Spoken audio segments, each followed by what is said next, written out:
Welcome to ఎన్డీజీ news. నా పేరు Narasimha Rao. Group 2 శిక్షణ కోసం ఆర్థిక ఇబ్బందులతో నిరాశకు గురైన బీటెక్ మెరిట్ విద్యార్థిని మౌనికకు బీజేపీ కిసాన్ మోర్చా జిల్లా ప్రధాన కార్యదర్శి పోసాని గురునాథం అండగా నిలిచారు. ఆర్థిక సాయం కోసం విద్యార్థిని బీజేపీ రాష్ట్ర ఉపాధ్యక్షుడు నందిగామ సైదాను సంప్రదించగా ఆయన దాతల సాయాన్ని కోరారు.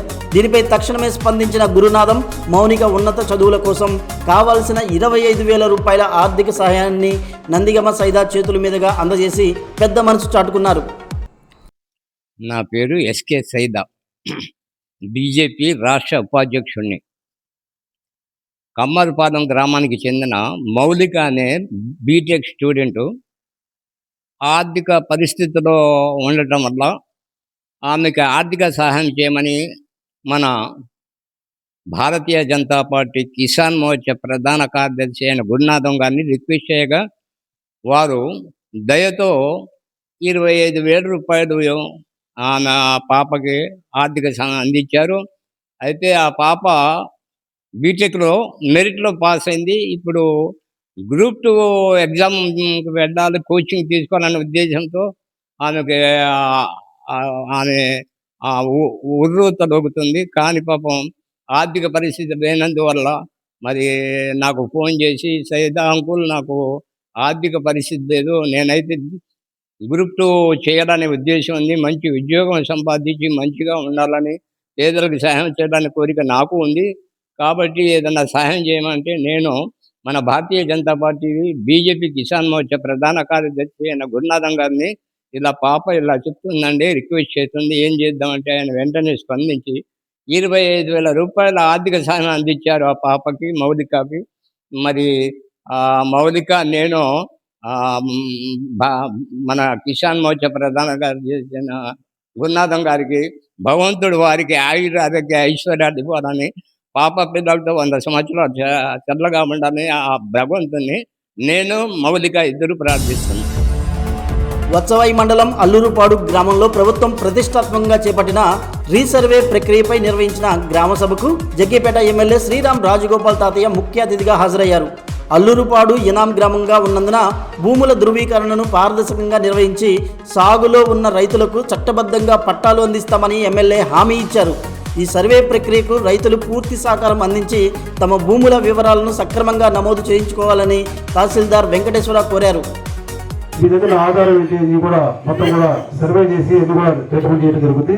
అయితే నాకు ఒకటే అమ్మవారు, రేపు ఇచ్చిన తర్వాత ఎటువంటి లీగల్ ఇష్యూ లేకుండా, ఎందుకంటే దీంట్లో ఇనామ్ ల్యాండ్స్లో గతంలో స్టడీ చేసినప్పుడు, ఎందుకంటే ఇనామ్ ల్యాండ్స్ రాష్ట్ర వ్యాప్తంగా ఎండోమెంట్ ఇనాము, తర్వాత ఇది గ్రామ అగ్రాలు ఇనాము, కాబట్టి దీనికి తేడా ఏంటంటే ఎండోమెంట్ ఇనాము మాత్రం పూర్తిగా పెండింగ్లో ఉంది, అగ్రాలు మాత్రం ఇస్తున్నారు.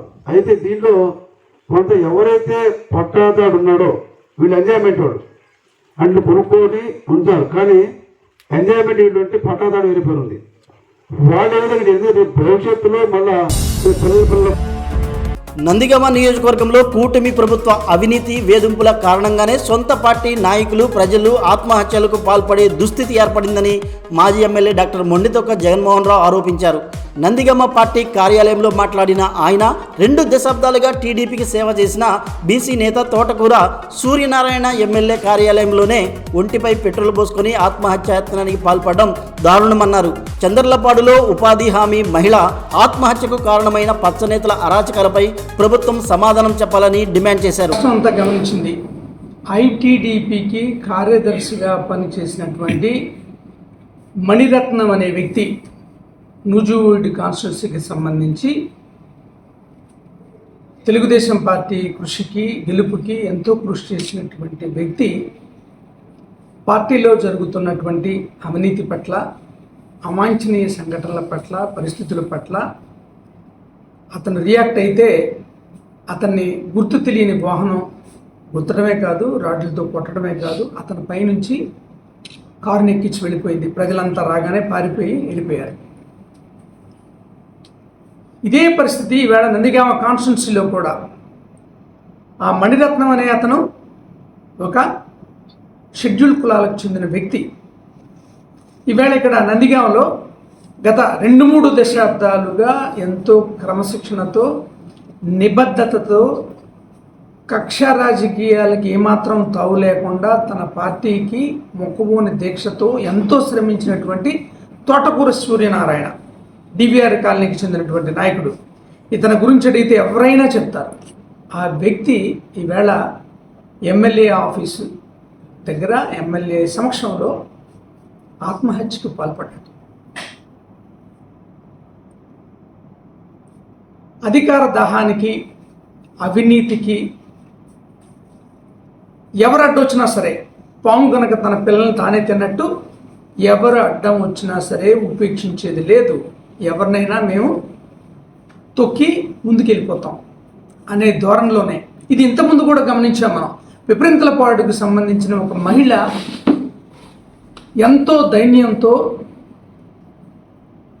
ఎమ్మెల్యే మీద ఎంతో నమ్మకంతో తనకి కరువు పనిలో జరిగినటువంటి అవమానాన్ని తెలియజేస్తూ, ఇలాంటి పరిస్థితి ఎవరికి రాకూడదు, నేను కరువు పనిని ఆపగలను, కానీ దానివల్ల 200 మంది ఇబ్బంది పెడతారు, మీ మీద నమ్మకంతో నా కుటుంబాన్ని, నా పిల్లల్ని, నన్ను మీరు బాగా చూస్తారనే నమ్మకంతో నేను ఈ లోకం విడిచి వెళ్ళిపోతున్నానని ఆత్మహత్య చేసుకుని వీడియో పెట్టిన సంగతి మనకు తెలుసు. ఆవిడకి ఏం జరిగింది ఏంటి అనేది మనకన్నా తెలుగుదేశం వాళ్ళకి బాగా తెలుసు. అంటే అవినీతికి కానీ, అరాచలకు కానీ, రాజకీయ పరమైనటువంటి అధికార దాహానికి కానీ పార్టీ కార్యకర్తలు పార్టీకి వెన్నంటి ఉండి ఎంతవరకైనా పార్టీ గెలుపు కోసం కృషి చేసే వాళ్ళని కూడా ఏమాత్రం ఉపేక్షించట్లే. నిర్దాక్షిణ్యంగా వాళ్ళని ఆత్మహత్యలకు పురుగొలుపుతున్నారు, లేదంటే ఇలాగ కార్లు ఎక్కించి తొక్కిస్తున్నారు. చూశారు కదా, ఒక దళిత సామాజిక వర్గానికి చెందినటువంటి ఐటీడీపీ కార్యదర్శిపై అతను, అలాగే ఇక్కడ ఒక బీసీ వర్గానికి చెందినటువంటి నిబద్ధత కలిగిన తోటకూర సూర్యనారాయణ. ఇతన్ని ఏ పార్టీని అడగండి, ఎంత మంచోడో చెప్తారు, ఎంత క్రమశిక్షణతో చేస్తాడో. అతను కూడా ఆత్మహత్య పురుగులిపోయారు. ఇవి పరిస్థితులు. పైగా వీళ్ళు ఏం చెప్తారో తెలుసా, గుండెపోటుతో మరణించి ప్రపంచమంతా ఎమర్జెన్సీలో కరోనా ఎమర్జెన్సీలో ఉన్నటువంటి ఒక వ్యక్తి ప్రభుత్వానికి వ్యతిరేకంగా మాస్కులు ఇవ్వని, ప్రభుత్వ వైద్యమే సరిగ్గా లేదని మాట్లాడిన వ్యక్తిని ప్రభుత్వం ఖచ్చితంగా సస్పెండ్ చేస్తుంది కాబట్టి రూల్స్ అండ్ రెగ్యులేషన్ ప్రకారం.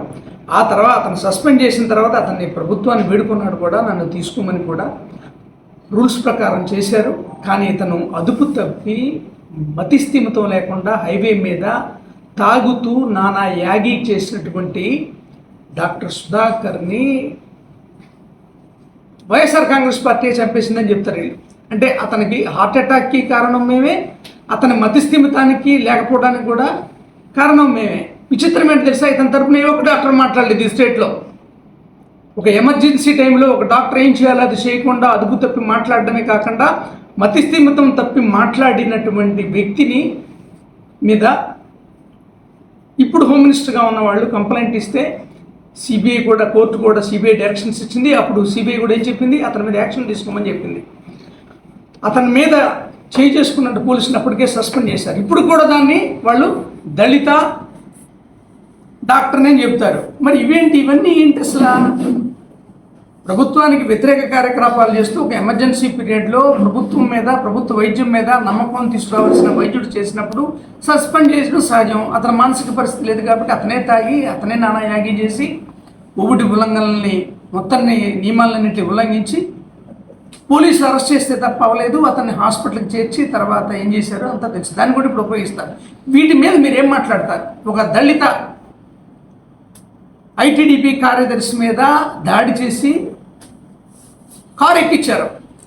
ఈవేళ ఇక్కడ ఒక బీసీకి సంబంధించినటువంటి ఒక నాయకుడిని గత 3 దశాబ్దాలుగా పార్టీకి నిబద్ధతలతో చేసిన వ్యక్తిని ఆత్మహత్యకు పురుకొలిపారు.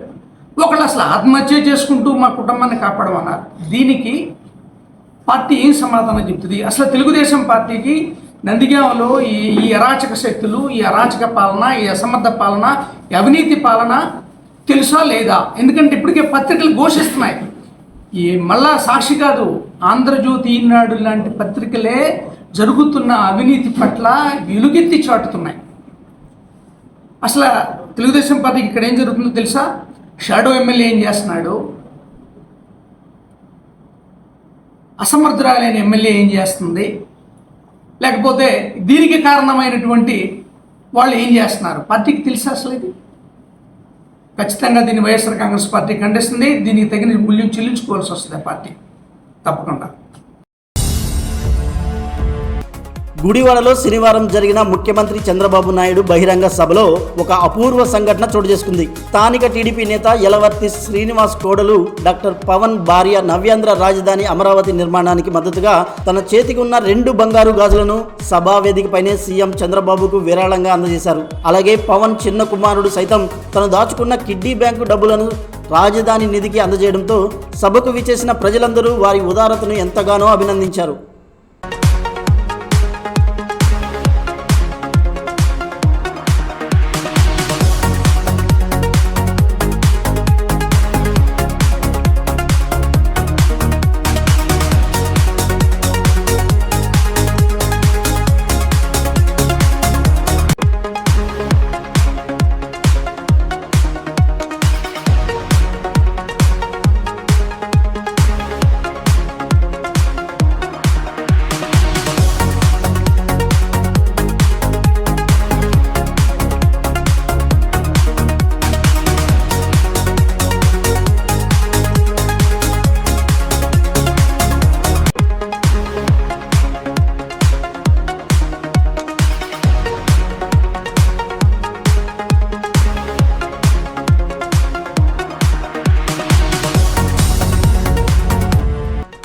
రాష్ట్రంలో అడ్డగోలుగా నిబంధనలు పెట్టకుండా అర్హులైన ప్రతి పేద విద్యార్థికి తల్లికి వందనం పథకాన్ని సమర్థవంతంగా అమలు చేయాలని జగ్గైపేట నియోజకవర్గ వైసీపీ ఇన్ఛార్జ్ తన్నీరు నాగేశ్వరరావు డిమాండ్ చేశారు. జగన్ ప్రభుత్వ హయాంలో కరోనా లాంటి విపత్కర పరిస్థితుల్లోనూ ఏ ఒక్క విద్యార్థి చదువు ఆగిపోకూడదనే లక్ష్యంతో అమ్మఒడి పథకాన్ని నిరంతరాయంగా ఇచ్చామని గుర్తు చేశారు. కూటమి ప్రభుత్వం ఆంక్షల పేరుతో పేద పిల్లల చదువులతో చెలగాటమాడడం తగదన్నారు. పాఠశాలలుంటే సుమారుగా 30,000 పాఠశాలలో పైబడి 10,000 కోట్ల రూపాయలు ఖర్చు పెట్టి అనేక రకాలుగా అనేక హంగుల్ని తీర్చిదిద్దడం జరిగింది. ముఖ్యంగా పాఠశాలల్లో ఆ రోజు వరకు ఉన్న పరిస్థితి, భవనాలు మొత్తం కూడా కొనారిల్లే పరిస్థితి, పెచ్చులూడి పడటం, గ్రౌండ్లో మొత్తం కూడా పాడైపోయి ఉండటం, ప్రహరీ గోడలు లేకపోవడం, గేట్లు లేకపోవడం, బిల్డింగుల్లో 90% పైగా ప్రభుత్వ పాఠశాలల్లో కరెంటు లేని పరిస్థితి, ఫ్యాన్లు లేవు, లైట్లు లేవు, కరెంటే. జగ్గైపేట పట్టణంలోని శ్రీ బ్రహ్మానంద స్వామివారి మఠం కాంప్లెక్స్ దుకాణాల లీజు వ్యవహారంలో జరుగుతున్న అక్రమాలపై దేవాదాయ శాఖ ఏసీ కేఎల్ఎన్ శెట్టి శనివారం ముమ్మర విచారణ చేపట్టారు. కాంప్లెక్స్ లీజుదారులు కొందరు మార్కెట్ ధర కంటే తక్కువ అద్దె చెల్లిస్తూ మున్సిపాలిటీ ఆస్తి పనులను సొంత పేర్లతో వేయించుకుంటున్నారంటూ భక్తుడు వెంకటేశ్వర్లు చేసిన ఫిర్యాదుపై అధికారులు ఆరా తీశారు. ఆలయ ఆస్తులను కాపాడేందుకు నిబంధనల ప్రకారం కఠిన చర్యలు తీసుకుంటామని అధికారులు స్పష్టం చేశారు.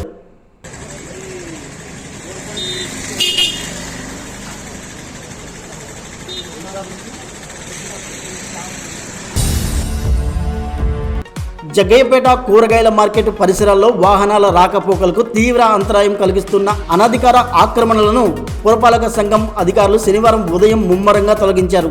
ఎన్టీఆర్ సర్కిల్ నుండి కోదాడ వెళ్లే ప్రధాన రహదారికి ఇరువైపులా విస్తరణ పనులను వేగవంతం చేసిన అధికారులు రోడ్డుపైకి వచ్చిన దుకాణాలను తొలగించారు.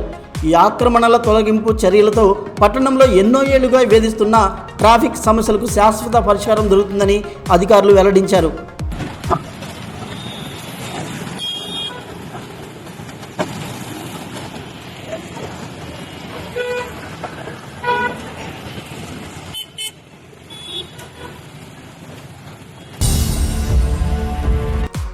జగ్గయ్యపేట మండలం బూదవాడ గాంధీనగర్ కాలనీ వాసులు స్థానిక సిమెంటు కర్మాగారం కాలుష్యంపై ఆగ్రహం వ్యక్తం చేస్తూ ఫ్యాక్టరీ సిబ్బంది బస్సులను అడ్డుకొని భారీ ఆందోళన చేపట్టారు.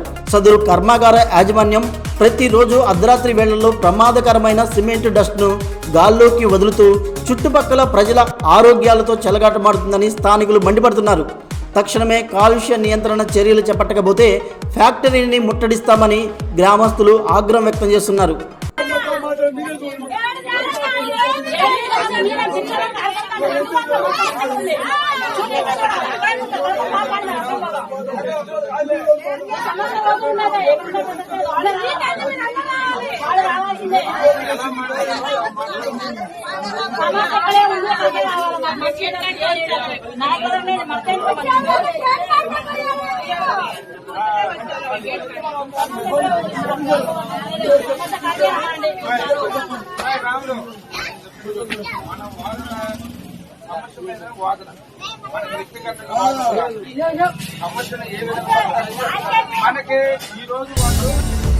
ఆన్లైన్ OLX యాప్లో తక్కువ ధరకే బైకు అమ్ముతానంటూ నమ్మించి డబ్బులతో గుడాయించేందుకు ప్రయత్నించిన తెలంగాణ అంతర్రాష్ట్ర ముఠాను చిల్లకల్లు పోలీసులు అత్యంత చాకచక్యంగా అరెస్టు చేశారు. ఖమ్మం జిల్లాకు చెందిన నిందితులు ఏలూరుకు చెందిన బాలాజీ అనే వ్యక్తిని బైక్ కొనుగోలు నిమిత్తం చిల్లకల్లు పిలిపించి నగదు లాక్కొని పారిపోతుండగా పోలీసులు పట్టుకున్నారు.